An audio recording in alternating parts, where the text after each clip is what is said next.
Korean Mafia boss orders in a foreign language to humiliate the waitress.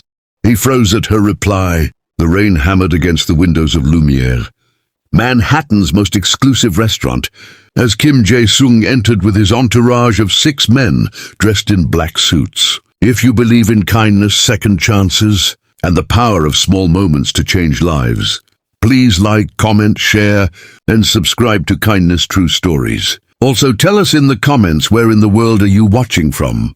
The hostess immediately recognized the dangerous glint in his eyes, the kind that came with power and violence. She led them to the best table overlooking the city lights, her hands trembling slightly. Zora watched from across the dining room, adjusting her apron as she prepared to take their order. She'd been working at Lumiere for 3 years, saving every penny to finish her international relations degree at Columbia.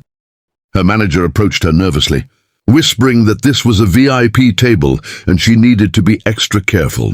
Zora nodded, grabbed her notepad, and walked toward the table with confident strides. Kim Jae-sung sat at the head of the table, his cold eyes scanning the restaurant like a predator surveying his territory. When Zora approached, he didn't even glance at her, instead continuing his conversation in rapid Korean with his associates.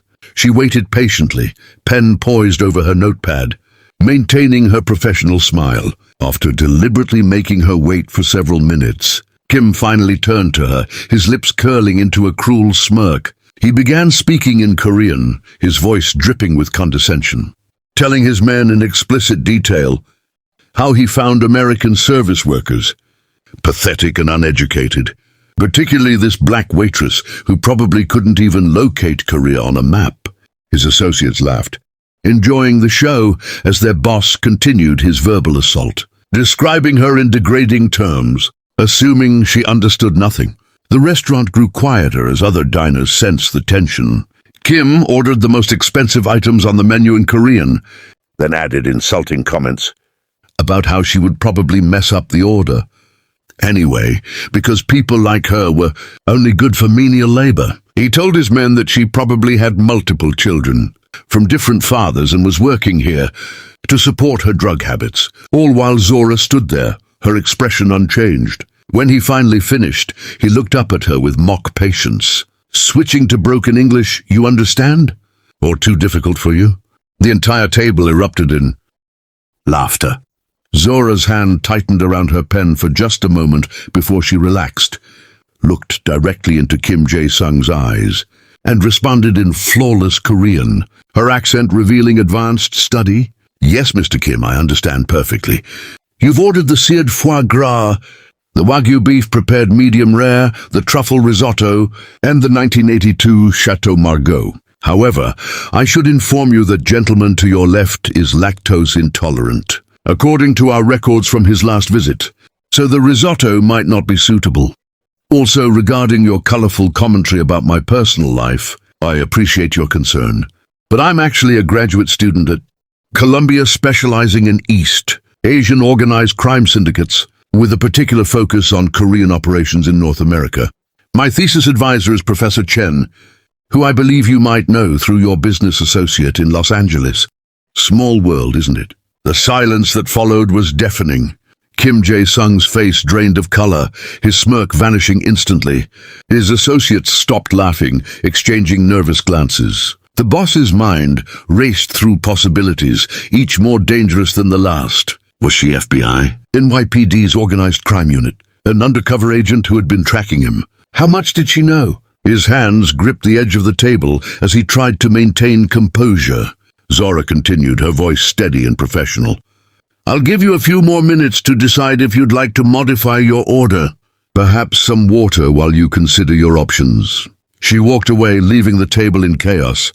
Kim's second-in-command leaned in, whispering urgently in Korean, asking if they should leave immediately. Another suggested she might be recording them. Kim's paranoia spiraled as he realized every insulting word he had spoken could be evidence, every detail about his operations potentially compromised. He had mentioned names, locations, business dealings, all assuming the waitress was just another invisible service worker. His phone buzzed with messages as he frantically tried to determine if this was a setup. For the next 30 minutes, Kim and his men sat in uncomfortable silence, barely touching their food when it arrived. Zora served them with impeccable professionalism, her demeanor never changing, which only increased Kim's anxiety. Every smile felt like a threat, every glance like surveillance. When the bill came, Kim paid in cash, leaving a $20,000 tip, not out of generosity but fear. As they prepared to leave, he approached Zora one final time, his earlier arrogance replaced with cautious respect. In Korean, he asked, quietly, "Who are you really?" Zora smiled, responding in English this time. "Just a waitress working her way through school. Mr. Kim, but my grandmother always taught me that knowledge is power, and assuming someone is beneath you based on their job or appearance is the fastest way to reveal your own weaknesses. Have a pleasant evening." As Kim and his men disappeared into the rainy Manhattan night, Zora returned to her other tables, her heart still racing from the confrontation. She wasn't FBI or a cop, just a determined student who had spent summers in Seoul, studying language and culture, who had worked too hard to let anyone diminish her worth. The encounter would become legendary in certain circles, a cautionary tale about underestimating people and the price of arrogance.